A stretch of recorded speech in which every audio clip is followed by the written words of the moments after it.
দুই নাম্বার ওয়াসসিহরু, জাদু টনা করা। সেহের মানে কি?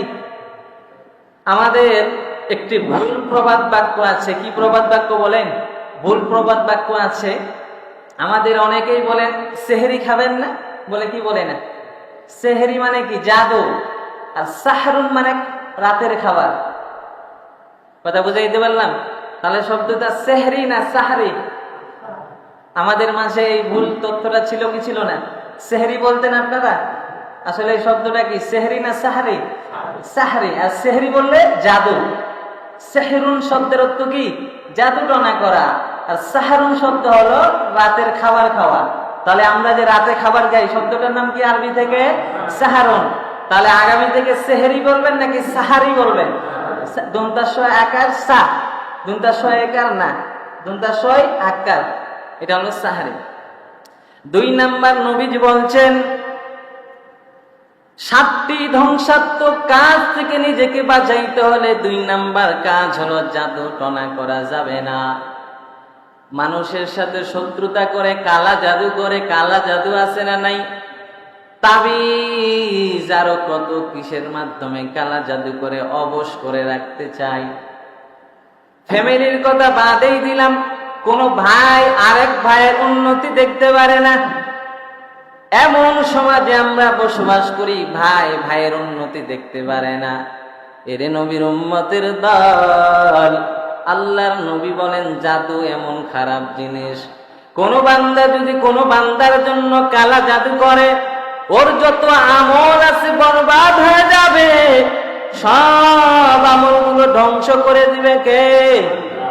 কালা জাদু করবা না, মানুষকে বশ করবা না, অন্যের উন্নতি দেখে তুমি নিজেকে জ্বলন হিসাবে নিবা না, অন্যের উন্নতি দিকে হিংসা করবা না।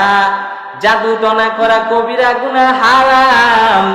এরে নবীর উম্মতের দল, একজনের উন্নতি দেখে তোমার জ্বলন শুরু হয়ে গেল, কিভাবে তাকে নিচে নামানো যায় এই চিন্তা তোমার ভিতরে ঢুকে গেল।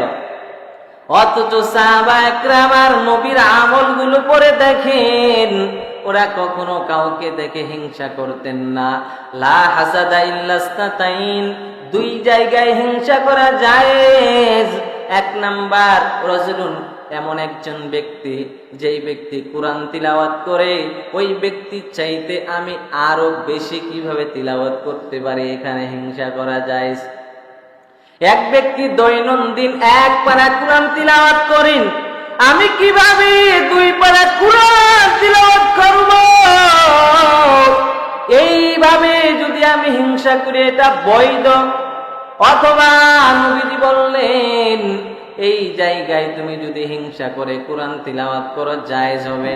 দিনের কাজে, ইসলামের কাজে, সওয়াবের কাজে, আমলের ক্ষেত্রে যদি তুমি হিংসা করো সেটাও বৈধ।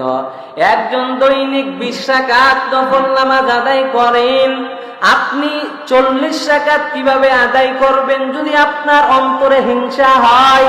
এই জায়গায় হিংসা করা জায়েজ। একজন 10 তলা বিল্ডিং এর মালিক, আপনি যদি বলেন 11 তলা না হইলে ঘুম আসবে না, জায়েজ নাই, হারাম। একজনে 10 কোটি টাকার মালিক, আপনি কিভাবে 11 তলা বিল্ডিং এর মালিক হবেন?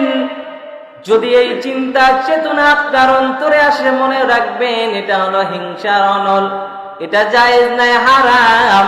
তাহলে আমলের ক্ষেত্রে সাহাবায়ে কেরাম হিংসা করতেন।